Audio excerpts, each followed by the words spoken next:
With us now, former presidential candidate and CNN political commentator, Andrew Yang. Andrew, always good to see you. What do you make of this roadblock?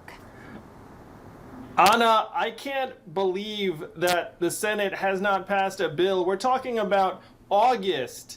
The House passed their bill in May. What have the senators been doing for the last 2+ months? And the fact is right now, 74% of Americans are for cash relief during the pandemic. They know that it's helping keep the economy going and keep groceries on the table and roofs over people's heads. 74% in 2020 might as well be 98%. You know, like, it's infuriating that we're still at this point, that we're having these conversations, and it's August. And as you just pointed out in the last segment, millions of Americans are facing eviction and worse because of the end of these unemployment benefits that have been keeping millions of households afloat. What do you see as the result if that $600 a week were to drop to $200 a week temporarily, which is what the Republicans are proposing? The $600, and studies have shown that, number one, it does not reduce work levels at all. They're actually showing that in many cases, people that got these benefits were trying harder to find a job.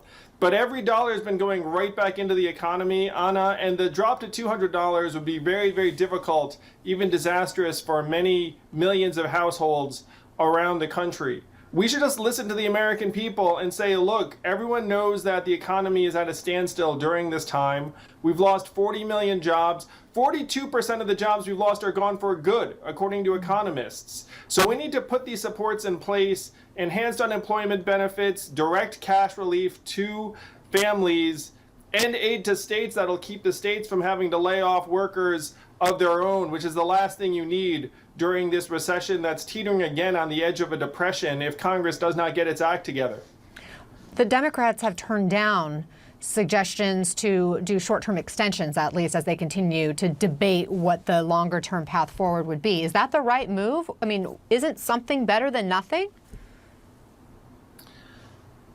Again, the HEROES Act passed the House in May, and so the fact that Democrats are trying to get an entire deal done as opposed to adopting piecemeal measures, you know, it's tough to get inside the heads of Nancy Pelosi and the rest of the leadership, because they're the ones who are actually having to hammer out this deal.